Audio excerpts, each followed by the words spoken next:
política, num governo, o cara precisa ter um certo colchão, porque o cara vai ser processado pelo TCU, o cara, por mais que tente fazer a coisa certa, o cara vai acabar sendo responsabilizado. Então, o cara tem que ter uma colchão de liquidez no exterior. Ele estava falando especificamente do caso envolvendo um cara do PSDB, que foi processado lá em São Paulo. E o cara tentando justificar isso para mim.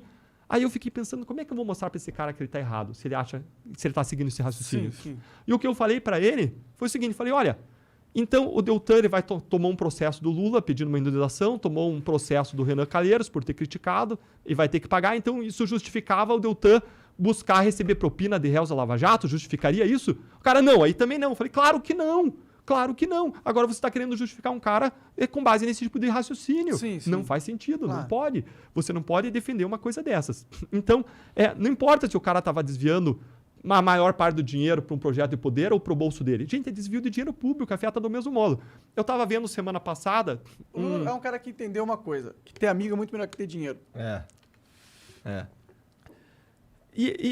Sendo bem franco, assim, ele recebeu vários valores ali de palestras que foram valores que a gente não apontou nenhuma ilegalidade naquelas palestras. O caso foi arquivado. Então, Sim, assim, até ele tinha porque bastante todos dinheiro. os presidentes dos Estados Unidos fazem a mesma coisa, né? Vamos ser sinceros. Isso, Todo mas político faz é isso. legítimo. O cara tem visibilidade. É legítimo. Ele estava ganhando dinheiro em cima da visibilidade que ele tinha, Sim. levando a causa dele, as visões dele. Nada de errado nisso. Agora, o cara não precisava disso, mas acho que o cara tá ali no meio, em que ele olha para os lados, vê todo mundo fazendo, as pessoas consideram isso normal. Como eu disse, normalizou na política, que o cara uma hora acaba recebendo uma parte. Eu não estou falando de fulano ou de ciclano, mas estou falando em geral, que a gente vê que os políticos uma hora eles embolsavam também, não só investir em campanha. Alguns tinham isso como propósito, embolsar a maior parte do dinheiro, mas outros pensavam nisso como projeto de poder.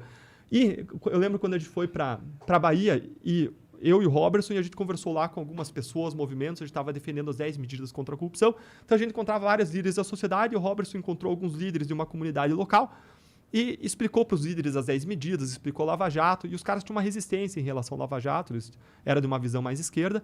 Até uma hora que o cara falou, tá bom, roubaram, mas todo mundo sempre roubou para os ricos e agora estão roubando para os pobres. Gente, não tem isso de roubar para os pobres. É um equívoco achar que roubou para os pobres. Eu estava vendo um vídeo do Sérgio Cabral agora, semana passada, em que o juiz lá pergunta para ele, é um vídeo público, tá no YouTube, pergunta para ele, olha, vocês desviavam dinheiro dos contratos de saúde? Ele sim desviava eu e o secretário de saúde, a gente desviava 5% dos contratos de saúde. Mas antes da gente era 30%. Era 20%, 30%, como se fosse assim bonzinho, né? E ele até falou, olha, não tô querendo me pintar aqui de bonzinho, mas só tô reconhecendo a realidade. Antes era 30%, ó. Agora, na minha gestão, era 5%. Eu sou um corrupto muito mais eficiente. Tudo bem. Exatamente.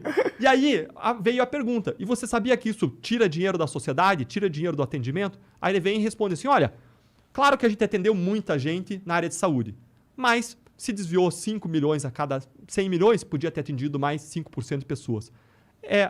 Atendimento de cirurgias que não foram feitas, transplantes não foram feitas, córneas não foram trocadas, cataratas não foram tiradas, vidas não foram salvas, pessoas Fora nos que isso hospitais não põe em morreram. conta a ineficiência do Exato. recurso aplicado, que Exato. com certeza existiu e que Exato. isso é muito mais custoso. Com certeza, porque você superfatura os contratos. Sim. 5% de propina é só um pedaço do lucro extraordinário que o empresário teve pagando aquela propina. Ninguém paga a propina para ter prejuízo. O empresário paga a propina para ter um lucro maior do que ele teria se não pagasse propina. Claro. E mais uma coisa, se os diretores da Petrobras fizessem voo solo, se eles se corrompessem sozinhos, bastava os empreiteiros irem reclamar.